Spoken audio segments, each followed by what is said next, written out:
Before the snow fell on the ridge they would call Massacre Hill. I knew the taste of freedom. I was born in the moon of the popping trees, in a winter so cold that the Powder River froze solid enough for our horses to cross without breaking the ice. My father, Tall Elk, was a respected hunter among our band of Oglala Lakota, a man whose aim with bow and rifle was spoken of with admiration around the evening fires. My mother, White Fawn Woman, carried the songs of 7 generations in her voice, songs that told of the creation of our people, of the sacred hoop of the nation, of the heroes who had defended our way of life since the time before memory. I was named Charging Hawk, not for any deed I had yet done, but because my grandfather, a holy man named Sees Far, dreamed of a red-tailed hawk diving from the sun on the night of my birth.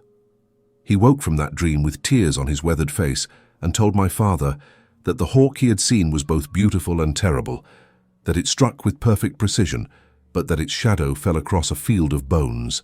He said it was a sign that I would strike swiftly and without warning, that my life would be measured not in winters, but in the courage of a single, perfect moment. He said that I would see things that would break my heart, and that I would carry those visions until I was an old man with white hair and empty hands. I did not understand his words then. I was a child who knew only the warmth of the lodge fire, the stories of the old ones, and the endless sacred expanse of the land that held us like a mother holds her infant close to her breast. Our people moved with the seasons across the Powder River country, following the great herds of buffalo that were the source of our life, our food, our clothing, our shelter, our tools, our very existence. The land we called home was so vast and beautiful that even now, decades later, when I close my eyes and let my mind drift back across the years, I can see it as it was before the forts, before the smoke of battle, before the blood soaked into the frozen ground and stained the snow red.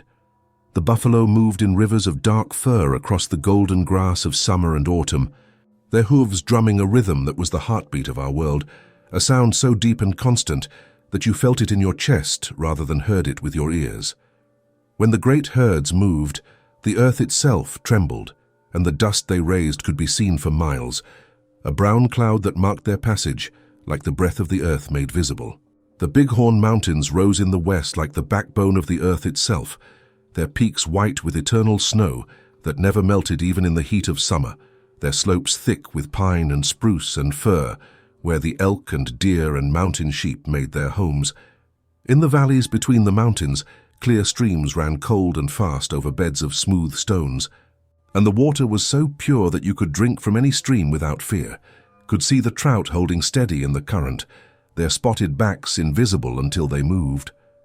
In summer, we camped along these streams, where the cottonwoods grew tall and spread their branches wide, providing shade from the fierce sun. The women gathered chokecherries and wild plums and buffalo berries, their laughter mixing with the songs of the meadowlarks and the red-winged blackbirds.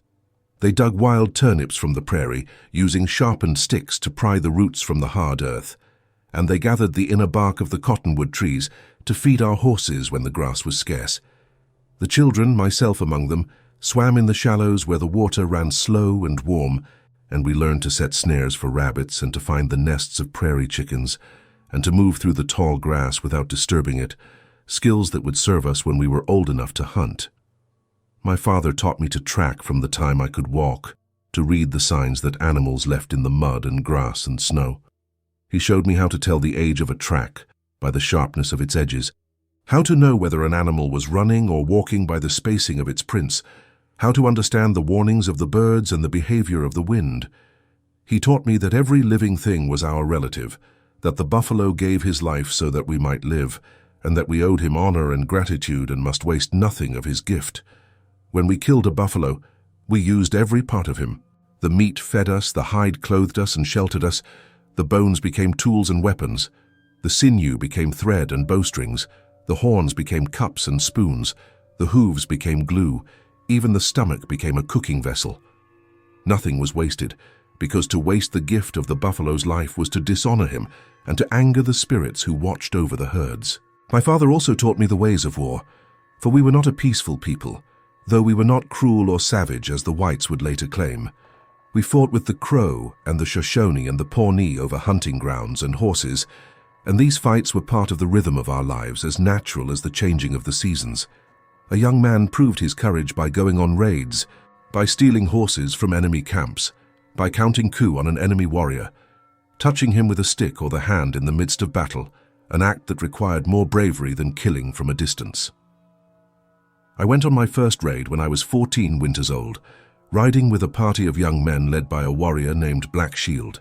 We traveled for 5 days into Crow country, moving at night, hiding during the day, eating dried meat and drinking from streams, our hearts pounding with excitement and fear. We found a Crow camp along the Tongue River and waited until the darkest part of the night, then crept into their horse herd and cut loose a dozen of their best animals. The Crow warriors discovered us as we were leaving and gave chase, and I remember the terror and exhilaration of that flight, riding bareback on a stolen horse, arrows hissing past my head, the whoops of the Crow warriors behind us like the howling of wolves. We escaped, and when we returned to our camp, we were greeted as heroes. I was given one of the horses I had helped steal, a strong paint mare with a white blaze on her face, and my father painted my face with the marks of a warrior and sang a song of praise for me.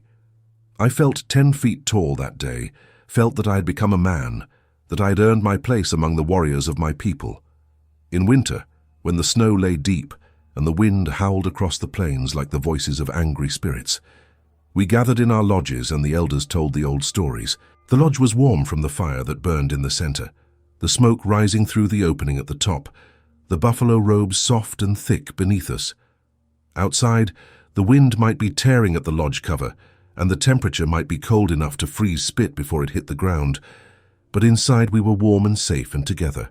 The elders spoke of how the white buffalo calf woman came to our people in the ancient days, walking out of the morning mist, beautiful and holy, carrying the sacred pipe. She taught us the 7 sacred rites, the ceremonies that connected us to Wakantanka, the great mystery, and to all of creation. She taught us the sun dance, the most sacred of all our ceremonies, where warriors pierced their flesh and danced for days without food or water, offering their suffering to the spirits in exchange for visions and blessings for the people.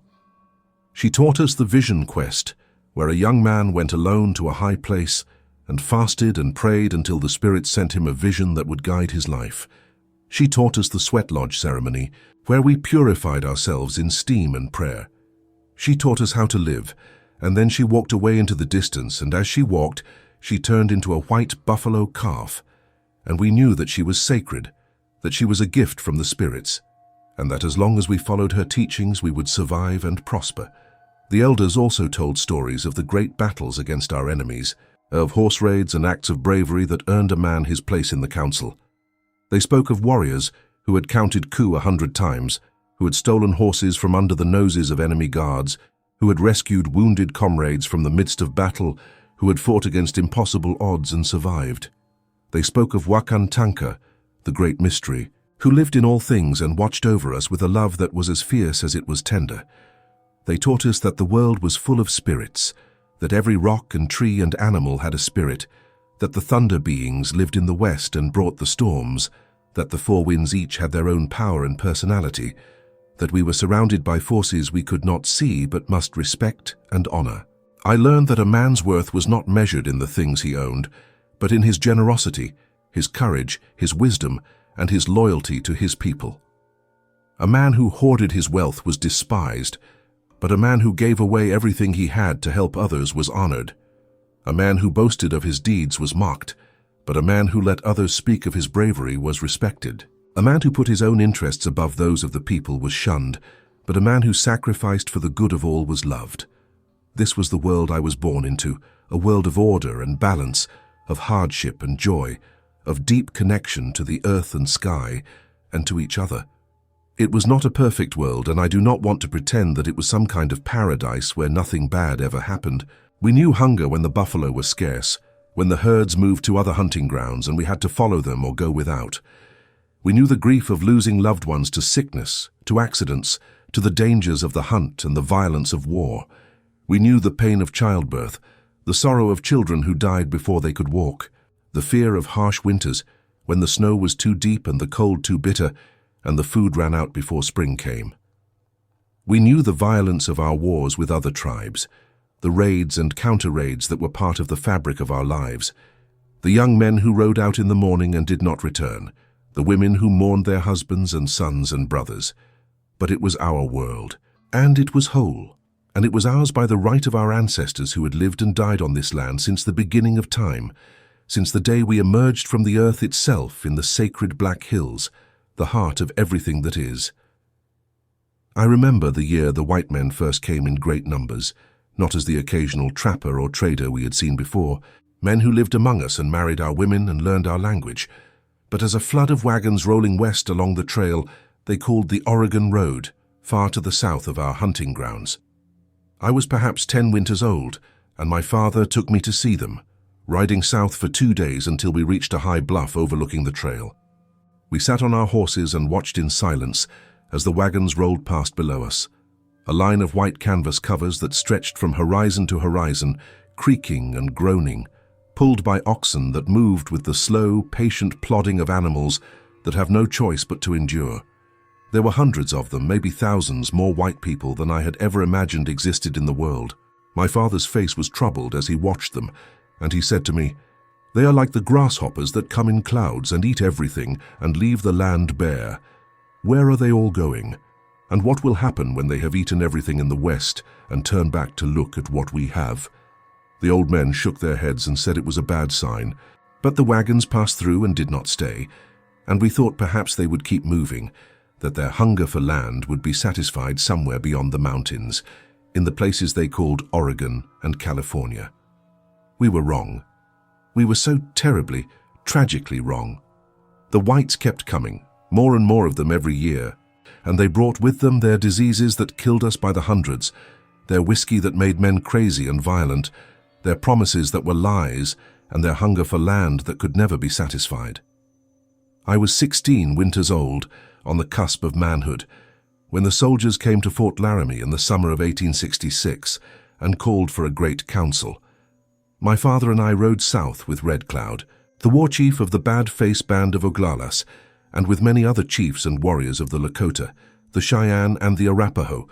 We came because the white man's messengers said they wanted peace, that they wanted to talk about a road through our country, and to make promises that would protect our land and our way of life. We wanted to believe them, or at least some of us did, because we were tired of the small skirmishes and raids, tired of the uncertainty, tired of wondering what the future would bring. We thought that if we could make a treaty, a real treaty that the whites would honor, then perhaps we could live in peace, could keep our hunting grounds, could continue to follow the buffalo and live as our fathers had lived. I remember Red Cloud as he was then, a man in the prime of his strength, perhaps 40 winters old, his face stern and watchful, his eyes like black stones that missed nothing. He was tall for a Lakota, with broad shoulders and a presence that commanded attention even when he was silent. He was not a chief by birth, not the son of a chief or a man who inherited his position, but a warrior who had earned his place through courage and wisdom and the respect of his people. He had counted coup more than 80 times, had led successful raids against the Crow and the Pawnee, had proven himself in battle again and again. But he was also a man who thought deeply about the future, who understood that the world was changing, that the old ways of raiding and small-scale warfare might not be enough to protect our people from the flood of whites that was coming. He was a man who spoke little, but when he spoke, other men listened, because his words were always measured and thoughtful and true. He did not trust the whites, I could see that in his eyes, but he came to the council because he believed that if there was any chance to stop the invasion of our land, without a war that might destroy us, it was worth the attempt. The council was held in the shadow of Fort Laramie, a place that stank of horses and unwashed men, and the sour smell of their whiskey, and the smoke of their cooking fires. The fort itself was a collection of wooden buildings surrounded by a wall, and soldiers in blue coats walked back and forth on the walls, watching us with suspicion and fear. There were hundreds of us gathered there, lodges stretching along the river for miles, the largest gathering of the northern tribes that I had ever seen. The Oglalas were there, and the Miniconjus and the Brules, and the Sans Arcs, and the Cheyenne and the Arapaho, all the free tribes of the northern plains. The soldier chief, a man named Carrington, stood before us with his blue coat and his pale face and his nervous eyes, And through an interpreter, he told us that the Great Father in Washington wanted peace. He said that the white men only wanted to use a road through our country to reach the gold fields in the mountains to the north, in the land the whites called Montana. He said that they would not settle on our land, that they would not hunt our buffalo, that they would only pass through, and that we would be paid in goods and annuities for the privilege of their passage. He said that if we agreed to this, there would be a treaty, and the treaty would protect us, would guarantee our hunting grounds, would ensure that the whites would not take what was ours. Red Cloud listened in silence, his face unreadable, his arms crossed over his chest. Other chiefs asked questions, their voices cautious, uncertain. Old Man, afraid of his horses, a chief of great wisdom and respect, asked how the whites could promise not to settle on our land when they had already broken every promise they had ever made to us. Spotted Tail of the Brules asked how we could trust a treaty when the Treaty of Fort Laramie from 1851 had promised us these same lands forever, and yet here were the whites asking for a road through them. The soldier chief Carrington gave smooth answers, promises wrapped in more promises, words that sounded good but meant nothing. And then, while the council was still speaking, while the promises were still hanging in the air like smoke that would dissipate with the first breeze, a column of soldiers marched past the council ground heading north. Their wagons were loaded with tools and timber and guns and ammunition. Their flags were flying, and they marched with the confidence of men who had already made their decision and were simply going through the motions of pretending to ask permission. Red Cloud stood and pointed at them, his arm outstretched, his finger like an arrow aimed at Carrington's heart, and demanded to know where they were going. The soldier chief hesitated, and in that hesitation, in that moment of silence that stretched too long, the truth was revealed. The soldiers were going north to build forts along the very road we were being asked to approve, forts that would be planted in the heart of our best hunting grounds, in the Powder River country, in the land that was ours by right, and by the memory of our fathers, and by the Treaty of 1851 that the whites themselves had made. The decision had already been made.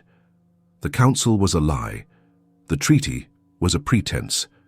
They were taking our land whether we agreed or not, and this council was nothing more than a performance, a show to make themselves feel better about their theft, to let them tell themselves that they had tried to negotiate, that they had given us a chance to agree peacefully. I saw Red Cloud's face change in that moment, saw the cold fury settle over him like a mask of stone. His jaw tightened, his eyes went hard, and when he spoke, his voice was low and controlled, but it carried to every man present, white and Indian alike. He said that the white men were thieves and liars, that they spoke of peace while they sharpened their knives, that they made promises with one hand while they stole with the other. He said that they could have their road and their forts only if they were willing to fight for every inch of ground, to water the earth with their blood, to pay a price so high that they would regret the day they ever set foot in the Powder River country. He said that he would kill every white man who set foot in our hunting grounds, that he would make the road run red with their blood, that he would burn their forts and drive them back across the Platte River, and make them understand that there were some things that could not be taken, some people who would not bow down, some lands that were sacred and would be defended to the last man. Then he turned and walked away from the council, his back straight, his head high, and every Lakota warrior rose and followed him. I followed him.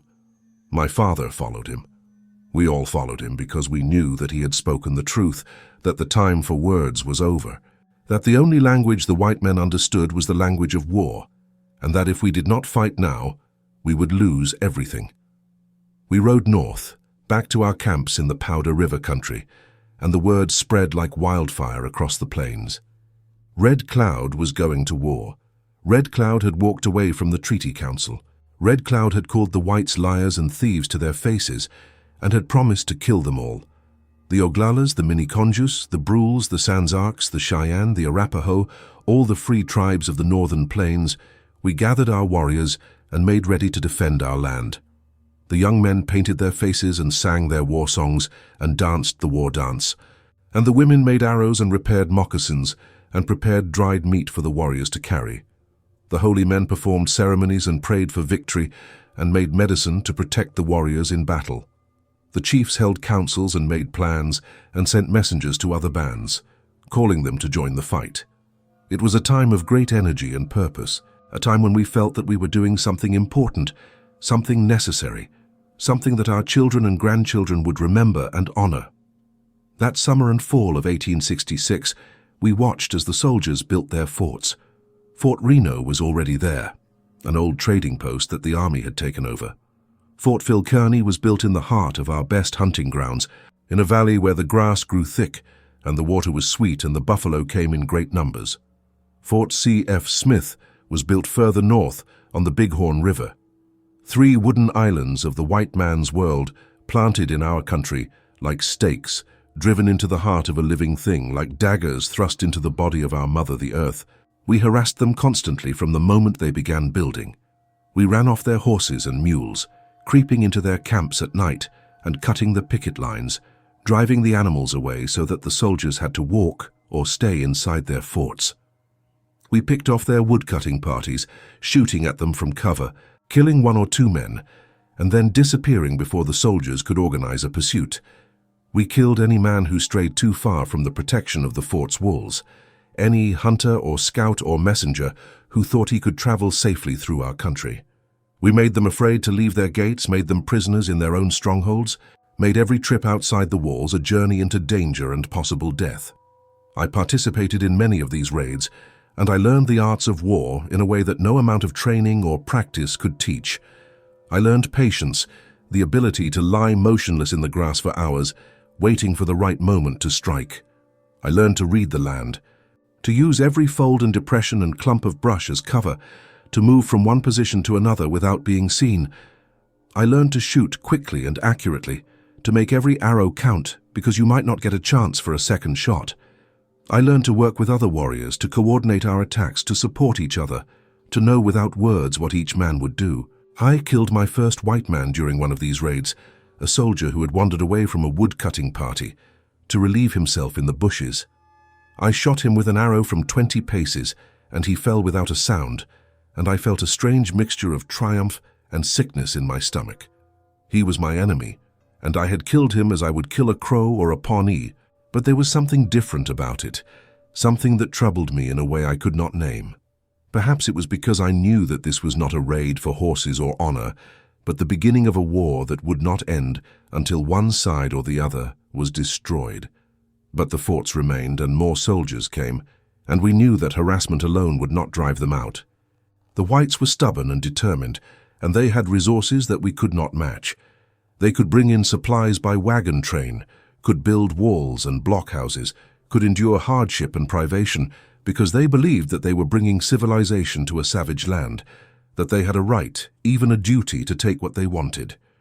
We needed to do something more, something that would break their will, that would make them understand that the cost of staying was too high, that would force them to abandon the forts and leave our country.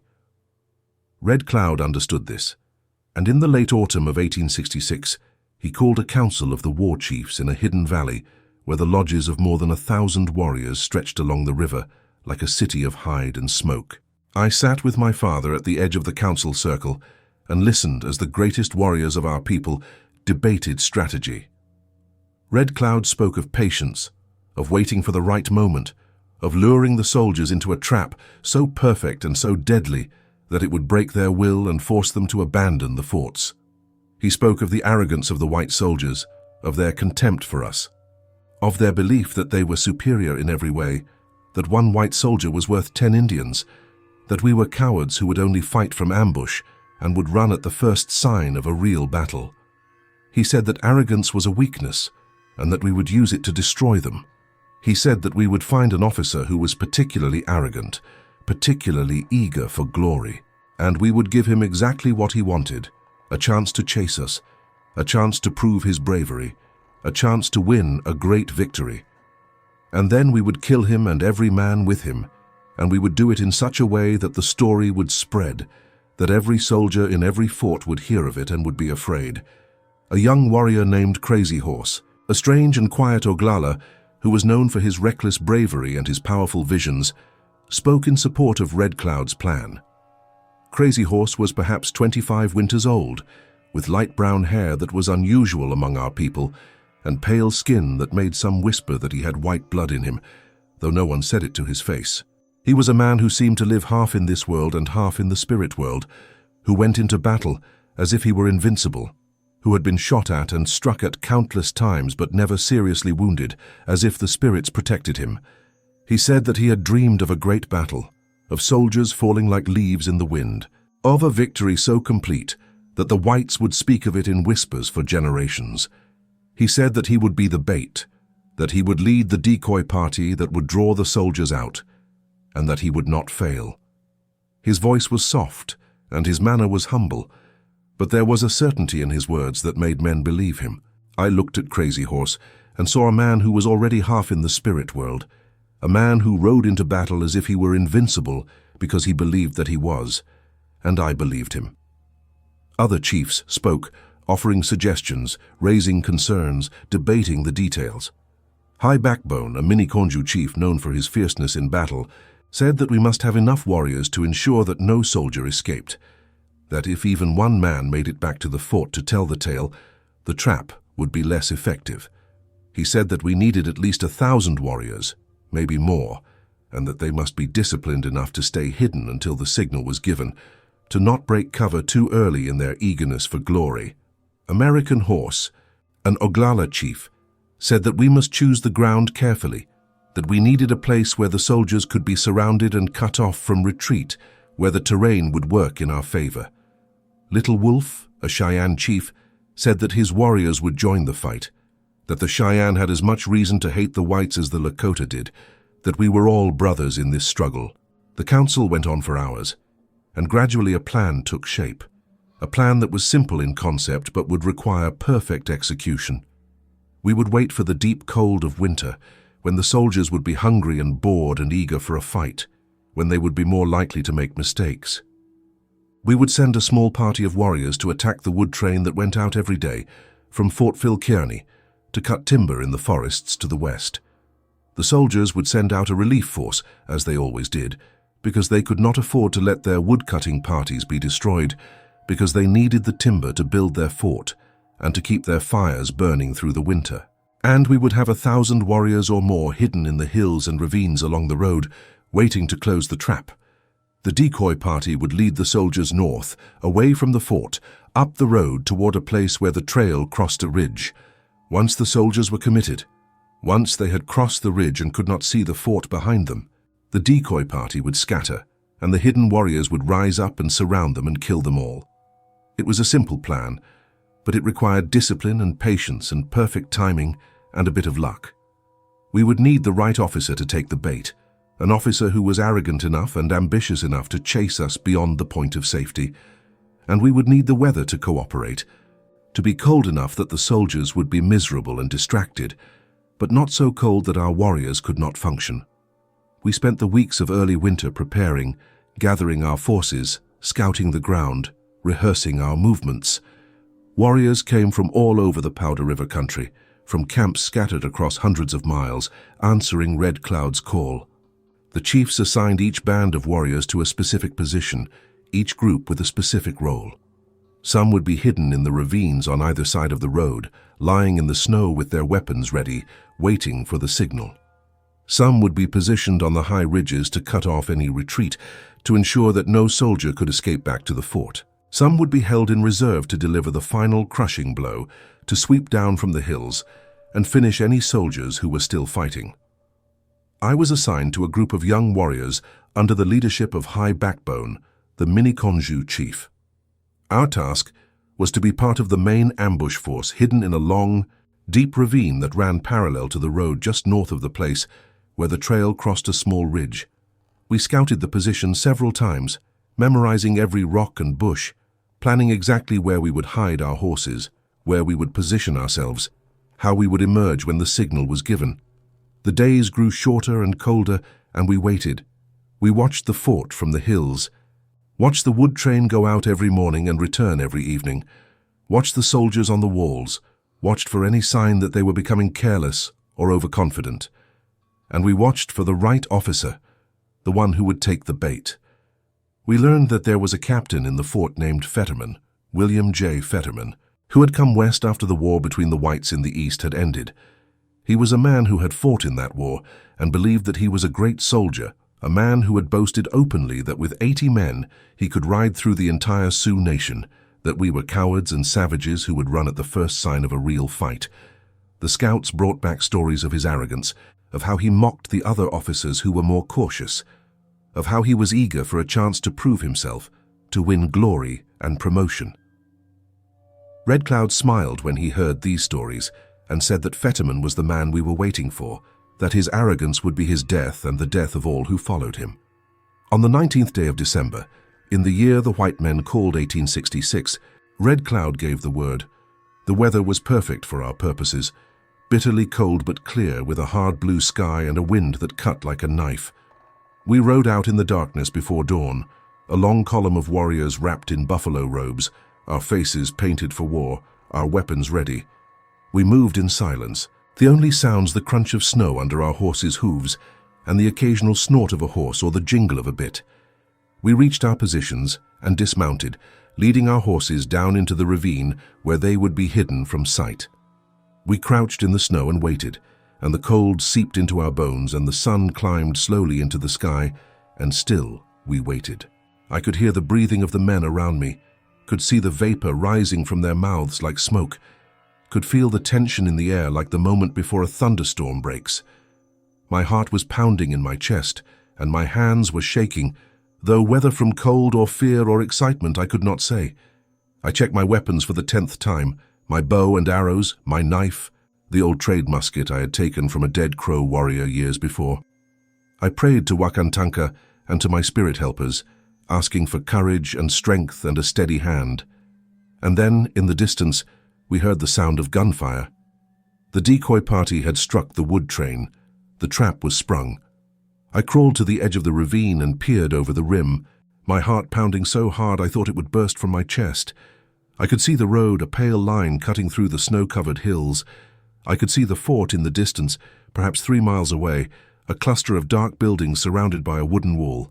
And then I saw them, a column of soldiers on horseback riding out of the fort at a gallop, their blue coats dark against the white landscape, their flags snapping in the wind, their weapons glinting in the winter sun.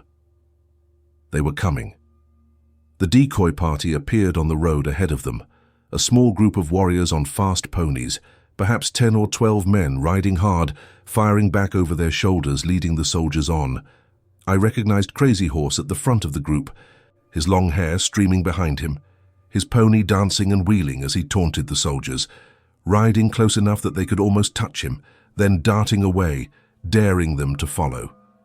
The other warriors in the decoy party were doing the same, riding in circles, shooting arrows that fell short, acting like they were disorganized and panicked, like they were fleeing in terror. It was a performance, and it was perfect. The soldiers took the bait. I could see their officer at the front of the column, a man on a large horse waving his sword and shouting orders that I could not hear. That would be Fetterman, I thought, the arrogant captain who thought he could ride through the entire Sioux nation. He spurred his horse forward, and his men followed, their discipline breaking as the thrill of the chase took hold. They were supposed to stay close to the fort, to relieve the wood train and then return. Those were their orders.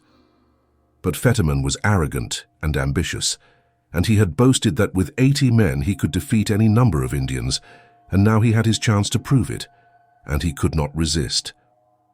The decoy party led them north, away from the fort, up the road toward the ridge where we waited. They came closer, closer, the sound of their horses' hooves like thunder, the shouts of their soldiers carrying on the cold air. I could see their faces now, could see the excitement and the confidence in their eyes, could see that they thought they were chasing a handful of fleeing Indians, that they had no idea they were riding into the jaws of death. The decoy party crested the ridge and disappeared down the other side, and the soldiers followed without hesitation, without sending out scouts, without any caution at all, their blood up, their judgment clouded by the excitement of the chase and the arrogance of their officer. The moment they crossed the ridge and started down the far slope, the moment they could no longer see the fort behind them, Red Cloud gave the signal. A single rifle shot echoed across the hills, sharp and clear in the cold air, and 1,000 warriors rose from their hiding places, like a wave of fury. We poured out of the ravines on both sides of the road, our war cries splitting the air, our arrows and bullets filling the sky like a deadly rain. The soldiers tried to stop, tried to turn, but it was too late. We were on them like wolves on a wounded buffalo, and there was no escape. I remember the chaos of that moment, the screaming of men and horses, the crack of rifles, the hiss of arrows, the smell of gunpowder and blood and fear. I remember kicking my pony forward, my bow in my hand, my heart filled with a cold, focused rage. These were the men who had invaded our land, who had built their forts on our hunting grounds, who had broken their promises and treated us like children and fools. This was justice. This was the price of their arrogance. This was what happened when you took what was not yours and refused to listen to the warnings. I shot an arrow into the chest of a soldier who was trying to reload his rifle, saw the arrow punch through his blue coat and bury itself to the feathers, saw him fall from his horse with a look of shock and pain and disbelief on his young face. I rode past him and shot another soldier and another, my arrows finding their marks with a precision born of years of hunting, years of practice, years of preparation for this moment. Around me my brothers were doing the same, their lances and war clubs and rifles and arrows cutting down the soldiers with terrible efficiency. The soldiers tried to form a defensive line on the ridge, tried to organize themselves, tried to fight back, but we overwhelmed them with sheer numbers and ferocity. High Backbone led a charge that broke their line in half, his war club rising and falling, his voice raised in a terrible war cry that seemed to freeze the blood of the soldiers who heard it. After that, it was not a battle but a slaughter, a massacre, a killing that went on until the snow was red with blood and the air was thick with smoke and the screams of dying men. The soldiers fought bravely, I will give them that. They fought with the desperation of men who knew they were going to die, who knew that there was no help coming, that they were alone and surrounded and doomed. But bravery was not enough. They were outnumbered 20-1. They were surrounded on all sides and they were far from help. Some tried to run, breaking away from the main group and spurring their horses toward the fort. But our warriors on the ridges cut them down with arrows and bullets before they had gone 100 yards. Some tried to hide in the rocks, crawling into crevices and behind boulders, but we dragged them out and killed them. Some fought to the last bullet and then used their rifles as clubs, swinging them wildly until we overwhelmed them with numbers and beat them to death. Fetterman himself died on the ridge, surrounded by a small group of his men who made a final stand. I did not kill him, but I saw his body afterward, stripped and mutilated as was our custom, a warning to any who would follow him. His face was frozen in an expression of shock and anger, as if he could not believe that this was happening to him, that he, the great Captain Fetterman, who could ride through the entire Sioux nation, was lying dead on a frozen ridge in the middle of nowhere, his boasts turned to ashes, his ambition turned to dust. In less than an hour it was over. 81 soldiers lay dead on the frozen ground, their bodies scattered across the ridge and the slopes below. Not one of them escaped. Not one of them lived to tell the tale of their defeat. We had achieved a victory more complete than any in the memory of our people, a victory that would be spoken of with awe and fear by the whites for generations. We took their weapons, their ammunition, their horses, everything of value. We stripped the bodies and mutilated them, not out of cruelty but as a warning, as a message to the whites that this was what happened when you broke your promises and invaded our land. We did not linger. The sound of the battle would have carried to the fort, and we knew that more soldiers might come, though we doubted they would come quickly, not after what had just happened. We mounted our horses and rode away, leaving the dead where they lay, leaving the ridge silent except for the wind and the cries of the ravens that were already gathering to feast. If you believe their story deserves to be heard, take a moment to support our channel with a like and subscribe. It ensures these forgotten histories are never truly lost. We returned to our camps in triumph, and for a time there was celebration such as I had never seen. The women sang victory songs, their voices rising and falling in the ancient rhythms, and the warriors recounted their deeds around the fires, each man telling his story, each story adding to the great tale of the battle. The chief spoke of how we had proven that the Lakota could not be conquered, that our land was ours, and that any who tried to take it would pay in blood. Red Cloud was honored as a great war chief, perhaps the greatest of our time, a man who had planned and executed a perfect victory, Crazy Horse was honored for his bravery in leading the decoy party, for his willingness to risk his life to draw the soldiers into the trap. High Backbone was honored for his fierce charge that broke the soldiers' line. And I, young Charging Hawk, was honored for my part in the battle, given an eagle feather by Red Cloud himself, and welcomed into the Council of Warriors as a man who had proven his courage. My father embraced me with tears in his eyes and said that I had fulfilled the prophecy of my grandfather's dream, that I had struck like a hawk from the sun, swift and deadly and without warning. But even in the midst of the celebration, even as I accepted the honors and listened to the songs and felt the pride of having done my duty, I felt a shadow over my heart. I had killed men that day, had looked into their eyes as they died, had heard their screams and seen their blood soak into the snow. They were my enemies, and I did not regret what I had done, but I could not forget it either. I could not forget the young soldier with the pale hair and the blue eyes who had looked at me with such terror and confusion in the moment before my arrow took his life.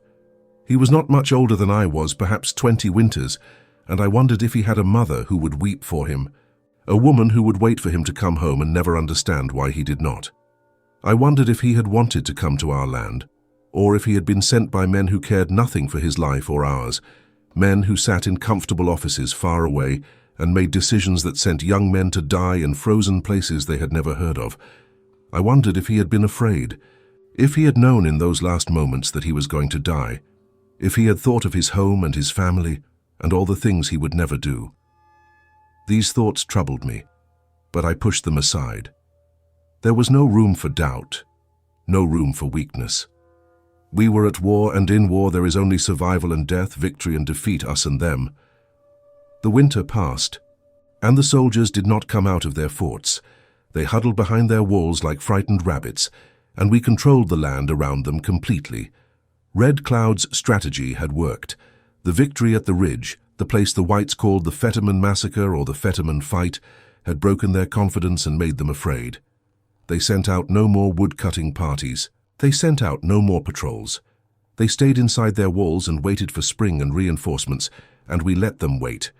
We continued to harass them when we could, to shoot at anyone who showed themselves on the walls, to run off any animals that strayed outside, to make their lives a misery of cold and hunger and fear. But we did not attack the forts directly, because we knew that we could not take them, that our arrows and bullets could not penetrate their walls, that we would lose too many warriors in a direct assault. So we waited, and they waited, and the winter dragged on, cold and bitter and endless. But the forts did not fall, the soldiers did not leave. They endured, and in the spring more soldiers came, and more after that. The white men did not give up. They never gave up. That was something I learned in those years, something that I came to understand with a growing sense of dread. The whites did not think like we did. When we lost a battle, when we lost too many warriors, we would withdraw, we would regroup, we would reconsider our strategy. We understood that life was precious, that every warrior lost was a blow to the people, that there were some prices that were too high to pay. But the whites did not think that way. They had so many men that they did not care how many died. They would send 100 men, and if we killed them all, they would send 1,000. If we killed the 1,000, they would send 10,000. They had factories that made guns and bullets and cannons. They had farms that grew food to feed their armies. They had railroads that could move men and supplies across vast distances. They had resources that we could not match, could not even imagine. And they had a determination, a stubbornness, a refusal to accept defeat that was both admirable and terrifying. They sent more men, more guns, more supplies. They built more forts, cut more roads, killed more buffalo. For every soldier we killed, 10 more came to take his place. For every victory we won, they came back stronger and more determined. Red Cloud continued to fight for 2 more years, and we won many battles, but we could not win the war. We could not stop the flood of whites that was pouring into our country. We could not protect the buffalo herds that were being slaughtered by the thousands, by the tens of thousands, by the hundreds of thousands, killed not for food, but for their hides, their bodies left to rot on the plains. We could not stop the diseases that swept through our camps, the cholera and smallpox and measles, that killed more of our people than all the battles combined. We could not stop the whiskey traders who sold poison to our young men and turned them into shadows of themselves. We could not stop the future that was coming for us like a great dark wave, inevitable and unstoppable. In 1868, the white men finally agreed to abandon the forts and to recognize the Powder River country as ours by treaty. Red Cloud signed the treaty at Fort Laramie, and we thought we had won. We thought that our victory on the ridge had forced them to respect our strength and our rights, that the blood we had spilled had bought us peace and the preservation of our way of life. We were wrong. We were so terribly, tragically wrong. The treaty was another lie, another piece of paper that meant nothing to the whites, another promise that would be broken the moment it became inconvenient. Within a few years, the whites found gold in the Black Hills, our most sacred land, the heart of everything that is, the place where our people had been born, where our ancestors were buried, where the spirits lived. And the treaty was forgotten. The soldiers came again, more of them than ever before. And this time they did not stop until we were defeated, until our people were herded onto reservations, until the buffalo were gone, until our way of life was destroyed, until everything we had fought for was taken from us. I fought in many battles after the one on the ridge. I fought at the Rosebud in 1876, where we turned back General Crook and his army. I fought at the Little Bighorn a week later, where we destroyed Custer and his 7th Cavalry, killed them all just as we had killed Fetterman and his men. Another complete and total victory. I was there when Crazy Horse led the charge that broke Custer's line, was there when the soldiers made their last stand on the hill, was there when the last of them fell and the battle was over. It was a great victory, perhaps the greatest victory we ever won, and for a moment, for a brief, shining moment, we thought that maybe we could win, that maybe the whites would finally leave us alone, that maybe we could keep our land and our freedom. But even that great victory changed nothing. It only made the whites more determined to crush us, and crush us they did. They sent more soldiers than we had ever seen, thousands and thousands of them, and they hunted us relentlessly, giving us no rest, no time to hunt, no time to gather food, no time to do anything but run and hide and slowly starve. They hunted us through the winter of 1876 and into 1877, and one by one the great chiefs surrendered. Crazy Horse surrendered in the spring of 1877 and was killed a few months later, stabbed with a bayonet by a soldier while he was a prisoner, while he was unarmed and helpless. Red Cloud had already surrendered and was living on a reservation, his war days over, his spirit broken. I survived the wars. I survived the long, bitter years on the reservation, the hunger, the disease, the slow death of hope. I watched my father grow old and broken, his spirit crushed by the loss of everything he had known, by the knowledge that the world he had been born into was gone forever and would never return. He died in 1885, in a canvas tent on the reservation, far from the Powder River country he had loved, far from the hunting grounds where he had taught me to track and hunt and be a man. I watched my mother die of a white man's sickness, coughing blood in that same tent, her songs silenced, her laughter gone. I watched my children grow up speaking English, forgetting the old ways, becoming shadows of what we had been, learning to farm and to live in square houses and to worship the white man's God. I watched the buffalo disappear, slaughtered by the millions and left to rot on the plains, their bones gathered up and ground into fertilizer for the white man's fields. I watched the land divided and fenced and plowed, and the whites built their towns and railroads over the bones of our ancestors, over the sacred places, over everything we had held dear. I am an old man now, and I have lived long enough to see the world I was born into vanish like smoke on the wind. The buffalo are gone, slaughtered by the millions and left to rot on the plains. The land is divided and fenced and plowed, and the whites have built their towns and railroads over the bones of our ancestors. The sacred places are desecrated, turned into tourist attractions where whites come to take pictures and buy souvenirs. The treaties are broken, every single one of them, broken and forgotten and dismissed as inconvenient relics of a past that the whites would rather forget. My people are scattered and poor and forgotten, living on reservations that are prisons in all but name, dependent on the government for food and clothing and everything else, our pride gone, our independence gone, our freedom gone. The young people do not speak the old language, do not know the old stories, do not understand what we were or what we lost. They have been taught to be ashamed of being Indian, to think of their ancestors as savages, to believe that the whites brought civilization and progress, and that we should be grateful for what they have given us. And I think often of that day on the ridge, of the moment of our greatest victory, and I wonder what it meant. We killed 81 soldiers that day. We proved that we could fight, that we could win, that we were not weak or cowardly or inferior. We proved that we were warriors, that we were brave, that we would defend our land and our people with our lives. But in the end, it did not matter. The whites did not care how many soldiers we killed. They had more soldiers than we had warriors, more guns than we had arrows, more determination than we had hope. Our victory was complete, but it was also meaningless. It was a single, bright moment of defiance in a long, dark story of defeat. It was a battle won in a war that we had already lost, though we did not know it yet. I do not regret what I did that day. I was defending my people, my land, my way of life. I was honoring the vows I made and the teachings of my fathers.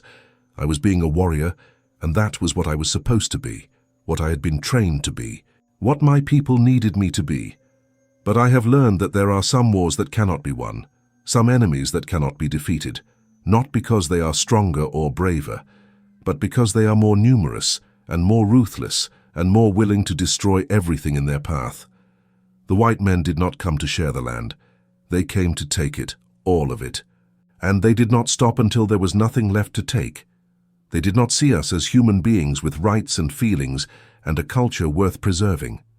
They saw us as obstacles, as savages, as problems to be solved, and they solved us with bullets and disease and starvation and lies. I am the last of the warriors who fought on the ridge that day. Crazy Horse is long dead, killed by a soldier's bayonet on a reservation, his spirit broken, his dreams turned to ashes. Red Cloud lived to be an old man, but he died defeated and blind. His dreams of freedom turned to dust. His last years spent on a reservation, dependent on the government, a shadow of the great war chief he had been.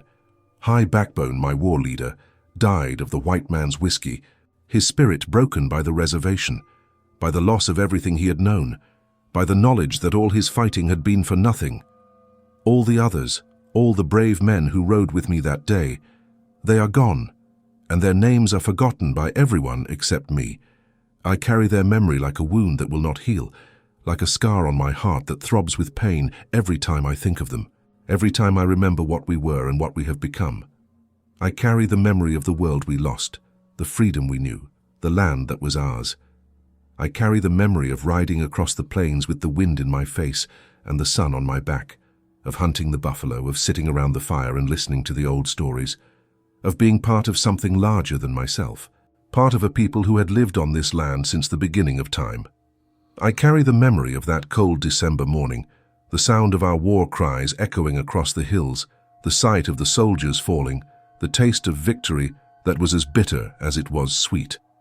I carry the memory of the young soldier with the pale hair and the blue eyes, the terror in his face, the knowledge that I took his life and that his death changed nothing, meant nothing, accomplished nothing except to add one more body to the pile of dead that stretches from the Atlantic to the Pacific. The whites have written their version of that day. They call it a massacre, an atrocity, an act of savagery committed by bloodthirsty Indians against innocent soldiers who were only doing their duty. They do not speak of the broken treaties, the stolen land, the arrogance of Fetterman and his boasts that he could ride through the entire Sioux nation with 80 men. They do not speak of the fact that we were fighting for our homes, our families, our very existence, that we were defending what was ours by right and by the memory of our fathers. They have made us the villains of their story, and they have made themselves the heroes, the brave pioneers bringing civilization to a savage land, the soldiers who died in the line of duty, fighting against the forces of barbarism. They have written us out of history, or they have reduced us to stereotypes, to noble savages or bloodthirsty warriors, to romantic figures from a past that never really existed, or to obstacles that had to be removed so that progress could march forward. But I was there. I know the truth. We were not savages. We were human beings defending what was ours. We were warriors fighting for our people, for our land, for our way of life. We were fathers and sons and brothers, men who loved and laughed and dreamed, men who had hopes and fears and beliefs, men who were no different from the soldiers we killed except that we were born on this land and they came to take it from us. And we won that battle, even if we lost the war. We proved that we could fight, that we would not go quietly, that we would make them pay a price for every inch of ground they took. We proved that we were men, not animals, not savages, not obstacles to be brushed aside. We proved that we mattered, that our lives had value, that our culture was worth defending. And even though it all came to nothing in the end, even though we lost everything, I am proud of what we did that day. I am proud that I was there, that I fought, that I stood with my brothers and defended our land. Today the ridge where we fought is a quiet place. The whites have built a monument there, a stone marker that tells their version of the story, that speaks of brave soldiers who died in the line of duty, that makes no mention of the broken treaties or the stolen land or the arrogance that led those soldiers to their deaths. Tourists come and take pictures and shake their heads at the tragedy of it all, and then they drive away in their cars and forget. They do not hear the voices of the men who died there, white and Indian alike.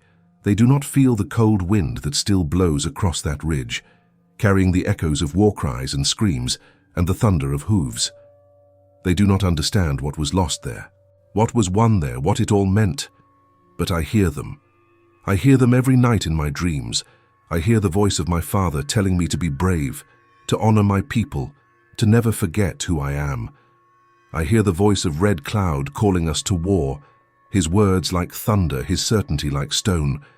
I hear the voice of Crazy Horse singing his death song, his voice high and clear and unafraid.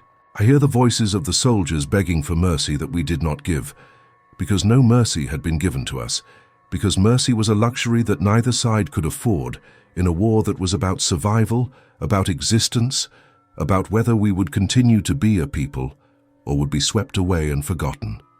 And I hear the voice of the land itself, weeping for what was lost, for the blood that was spilled, for the people who are gone and the world that will never return. The land remembers, even if the people do not. The land remembers the buffalo herds that covered the plains like a dark sea, remembers the lodges of the free tribes, remembers the songs and the ceremonies, and the life that was lived here for thousands of years. The land remembers the blood that soaked into the frozen ground on that December day, remembers the screams and the war cries and the sound of men dying. The land remembers, and I remember, and soon there will be no one left who does. I am Charging Hawk of the Oglala Lakota, and I am the last witness to a day of vengeance and a lifetime of sorrow. I tell this story not because I am proud of the killing, but because it must be told, because the world must know that we did not go quietly into the darkness, that we fought with everything we had, that we were warriors and we were free, even if only for a moment, even if that moment was bought with blood and ended in defeat. The whites have their history, written in their books and taught in their schools, a history that makes them the heroes and us the villains, a history that justifies everything they did and erases everything we were. But this is my history, the history of my people, and it is written in the scars on my heart and the memories that will die with me. I do not ask for pity. I do not ask for forgiveness. I ask only that you remember that we were here, that this land was ours, that we loved it and fought for it and died for it. I ask that you remember the ridge and the 81 soldiers who died there, and the 1,000 warriors who killed them, and the long bitter war that followed and the world that was lost. I ask that you remember that every victory carries the seeds of defeat, and that sometimes the price of justice is more than any people can bear. I ask that you remember that we were human beings, not savages, not obstacles, not problems to be solved, but people with a culture and a history and a right to exist. I ask that you remember that the land you live on was taken, not given, that it was bought with blood and broken promises and the destruction of a way of life that had existed for thousands of years. I ask that you remember, because if you do not remember, if you forget, then we truly are gone, truly are erased, and all the blood and all the suffering and all the fighting will have meant nothing at all. This was the story of Charging Hawk, of the Oglala Lakota. These are the histories that are not written in the school books. If you were moved by this testament and believe these voices must be heard, Please, take a moment to honor their legacy. Like this video to help it reach others. Subscribe to Tribal Lore to ensure you don't miss another chapter of our shared past. And most importantly, leave a comment below. Tell us what part of this story resonated with you, or suggest a piece of history you believe we should uncover next. Your engagement is the fire that keeps these stories alive. Thank you for listening.